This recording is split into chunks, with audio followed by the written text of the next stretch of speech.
আমার নামে 18টা মামলা, আমাকে তো ফোন করে বিএনপি দলের পক্ষ থেকে যে এত টাকা দেন, আপনাকে এটা থেকে রেহাই দিব, এটা থেকে রেহাই দিব। একটা মামলায় 200 জন আসামি, ঠিক আছে, আমি প্রমাণ সাক্ষী সাবুত সবকিছু মিলিয়ে 5 জনকে পেলাম দোষী, বাকি 195 জন বেকসুর খালাস হয়ে যাবেন, তাই না?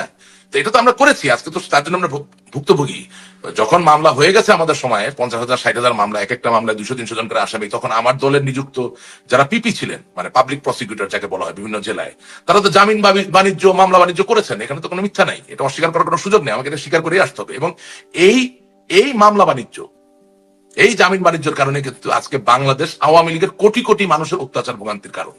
কারণ আপনি যখন জামাত বা বিএনপি বা অন্য কোনো দলের কোনো লোককে ডজন খানেক মামলা দিয়ে দিনের পর দিন তার বাড়ির বাইরে রাখবেন, তাকে জমি বিক্রি করাবেন, ঘর বিক্রি করাবেন, ব্যবসা বাণিজ্য শেষ করবেন, তখন সে যখন সুযোগ পাবে তখন তো সে আপনাকে ফুল দিয়ে বরণ করবে না, তখন তো সে আপনাকে মিষ্টি খাওয়াবে না, তখন সে একইভাবে আপনার নামে মিথ্যা মামলা দিবে, সে আপনাকে অত্যাচার করবে, আপনাকে একইভাবে পিটাবে, মারবে, এবং সেও চাবে আপনি আপনার জমি জমা ঘর বাড়ি বিক্রি করে ফেলেন। 15 মাস ধরে ইউনুস করলাম, এবং ইউনুসের অত্যাচার নির্যাতন নিষ্পেষণের বিরুদ্ধে আমি আন্দোলন করলাম। এখন সে যখন চলে যাবে ঠিক নির্বাচনের পর এক মুহূর্ত দেরি করবে না, নির্বাচন হবে, প্রধানমন্ত্রীর দায়িত্ব দিবে, করমর্দন করবে, এবং আমার বিশ্বাস সাথে সাথে চলে যাবে। এবং চলে যাওয়ার পরে তখন আমরা কি নিয়ে আন্দোলন করব? তখন এই নির্যাতন নিষ্পেষণের অংশীদারটা কি হবে?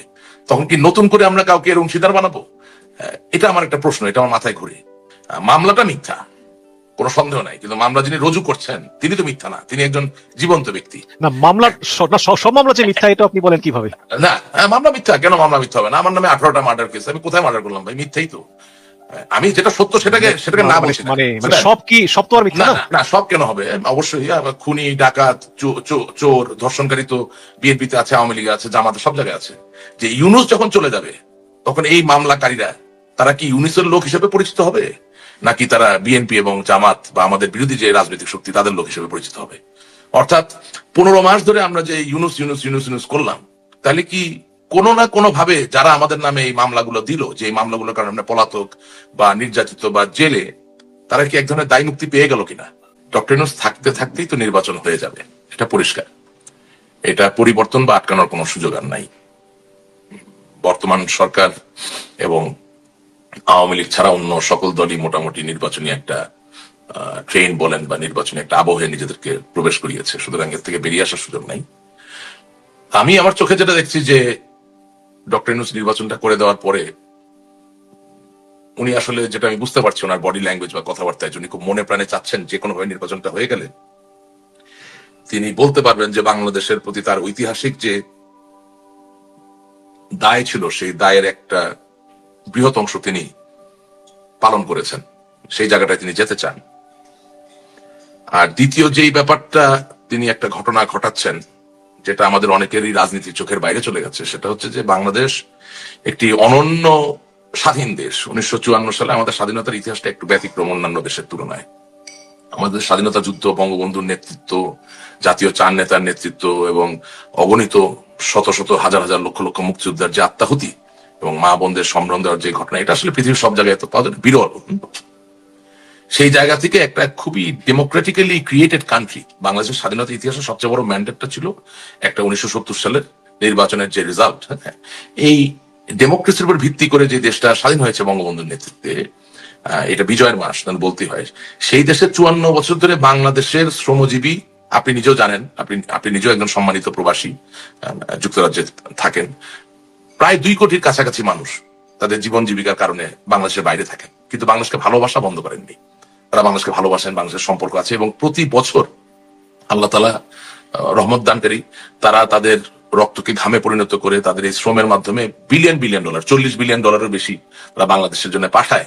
সো এই যে একটা বিশাল বড় চালিকা শক্তি বাংলাদেশের জন্য, তারা এই নির্বাচনে পোস্টাল ব্যালট বলুন বা বাংলাদেশের বাইরে অবস্থিত বাংলাদেশের বিভিন্ন দূতাবাসে গিয়ে ভোট প্রয়োগ করার মধ্যে দিয়ে একটি নতুন অভিজ্ঞতার প্রাপ্তির দিকে এগিয়ে যাচ্ছে। সেই জায়গাতেও ডক্টর ইউনূসের চোখ আছে যে তিনি ওই ইতিহাসের পুরোদা ব্যক্তিত্ব হতে চান। অর্থাৎ আগামী দিনে যতবারই গণতান্ত্রিক নির্বাচনে আলাপ হবে, কোনো না কোনো ভাবে মানুষকে বলতে হবে যে ডক্টর ইউনূসই বাংলাদেশের প্রথম পোস্টাল ব্যালট বা বাংলাদেশের বাইরে থেকেও যে ভোট দেওয়া যায় এই ব্যবস্থাটি প্রণয়ন করেছিলেন। আমি ভেতরের খবর কিছুটা জানি, তিনি ইতিমধ্যেই ইউরোপিয়ান ইউনিয়ন সহ মার্কিন যুক্তরাষ্ট্র থেকে শুরু করে, যুক্তরাজ্য থেকে শুরু করে এশিয়ার বিভিন্ন গুরুত্বপূর্ণ দেশে প্রথিতযশা যারা নির্বাচনী পর্যবেক্ষক আছেন তাদের সাথে যোগাযোগ করেছেন, যাতে এই যে পোস্টাল ব্যালট বলুন বা দূতাবাসে গিয়ে ভোট দেওয়ার যে সুবিধাটি বলুন, এটাকে যাতে পর্যবেক্ষণ করে এটাকে যাতে একটা রিকগনিশন দেওয়া যায়, মানে একটা স্বীকৃতির জায়গায় নেওয়া যায়, সেই চেষ্টাটা কিন্তু সরকারের পক্ষ থেকে চলছে। অর্থাৎ ডক্টর ইউনূস যেভাবে হোক নির্বাচন করবেন, এবং এই নির্বাচনের ব্যতিক্রম দিক হবে যে বিদেশি প্রবাসী ভাই বোনরা এবার ভোট দেওয়ার সুযোগ পাবেন। কতজন ভোট দেবেন আমি বলতে পারি না। স্বাভাবিকভাবে আওয়ামী লীগ যদি নির্বাচনে না যায়, তাহলে আওয়ামী লীগের একটা ব্যাপক অংশ সেই ভোট নাও দিতে পারে। আবার ভোট যে আপনি দিচ্ছেন বা দিচ্ছেন না, এটা তার কেউ দেখতে পাচ্ছে না। সুতরাং এমন হতে পারে যে আপনি আওয়ামী লীগ করলেও কৌতূহলবশত এক দুটা ভোট দিয়েও দিতে পারেন, সেটাও হতে পারে, আমি জানি না, just to get the experience. হ্যাঁ, কিন্তু মূল ব্যাপার হচ্ছে যে এই ভোটিংটা হয়ে যাবে, কিন্তু সমস্যা হয়ে যাচ্ছে অন্য জায়গায়। সেটা হচ্ছে গত 15 মাস ধরে আমরা আমাদের দলের পক্ষ থেকে ইউনূসকে সুচিহ্নিত ভাবে দোষারোপ করে এসেছি, ধরেন আমাদের লক্ষ কোটি নেতা কর্মীর মামলা, মোকদ্দমা, হামলা, এই ব্যাপারগুলোতে। কিন্তু একেবারেই একজন রাজনৈতিক কর্মী হওয়ার পাশাপাশি আমি পরিসংখ্যানে বিশ্বাস করি এবং আমি তথ্যে বিশ্বাস করি, আমি সত্য বচনে বিশ্বাস করি। সুতরাং সেই জায়গা থেকে যখন ফিল্ডে আমরা খোঁজ নেই, যে একেবারে ওয়ার্ড পর্যায় থেকে শুরু করে কেন্দ্রীয় পর্যায় পর্যন্ত যত মামলা রুজু হয়েছে গত 15 মাসে, এই মামলার শতকরা 96% মামলা বাদী হচ্ছে বাংলাদেশ জাতীয়তাবাদী দলের যারা, তারা। আপনার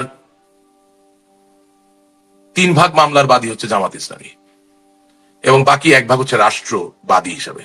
এবং আমি খুব সুনিপুণ ভাবে খোঁজ করে দেখেছি যে বিএনপির পক্ষ থেকে যেই বাদী, তার রুজু করা মামলায় যখন আওয়ামী লীগের কোনো নেতা বা কর্মী গ্রেপ্তার হয়েছেন, সেই গ্রেপ্তার হওয়ার পরে দেখা গেছে যে হয়তো একজন ব্যক্তির নামে 10টা মামলা, সেখানে সরকার বাদী হয়ে আরেকটি মামলা যুক্ত হয়েছে। আবার জামাত ইসলামী যে মামলায় বাদী ছিলেন, সেই মামলায় কেউ গ্রেপ্তার হওয়ার পরে দেখা গেছে তাকে থানায় নেওয়া হলো এবং দেখা গেল তার নামে 5টা বা 6টা মিথ্যা মামলা, সেখানে আরো একটি সরকারি ভাবে, মানে সরকার বাদী হয়ে একটা মামলা যুক্ত হয়েছে। এখন আপনাকে এই কথাটা আমি বললাম এই কারণে যে ইউনূস যখন চলে যাবে, তখন এই মামলাকারীরা তারা কি ইউনূসের লোক হিসেবে পরিচিত হবে, নাকি তারা বিএনপি এবং জামাত বা আমাদের বিরোধী যে রাজনৈতিক শক্তি তাদের লোক হিসেবে পরিচিত হবে? অর্থাৎ 15 মাস ধরে আমরা যে ইউনূস ইউনূস ইউনূস ইউনূস করলাম, তাহলে কি কোনো না কোনো ভাবে যারা আমাদের নামে এই মামলাগুলো দিল, যে এই মামলাগুলোর কারণে আমরা পলাতক বা নির্যাতিত বা জেলে, তারা কি এক ধরনের দায় মুক্তি পেয়ে গেল কিনা, এটা একটা চিন্তা করার বিষয় আছে। কারণ নাম্বার তো আর মিথ্যা বলে না। হ্যাঁ, মামলাটা মিথ্যা, কোনো সন্দেহ নাই, কিন্তু মামলা যিনি রুজু করছেন তিনি তো মিথ্যা না, তিনি একজন জীবন্ত ব্যক্তি। না মামলা, না সব মামলা যে মিথ্যা এটা আপনি বলেন কিভাবে? না, মামলা মিথ্যা কেন? মামলা মিথ্যা হবে না? আমার নামে 18টা মার্ডার কেস, আমি কোথায় মার্ডার করলাম ভাই? মিথ্যেই তো। আমি যেটা সত্য সেটাকে না বলছি না। মানে সব তো আর মিথ্যা না। না, সব কেন হবে? অবশ্যই খুনি, ডাকাত, চোর, ধর্ষণকারী তো বিএনপিতে আছে, আওয়ামী লীগে আছে, জামাতে, সব জায়গায় আছে। বল্লাৎকারী আছে না জামাতে? আছে, সবই আছে। যেটা সত্য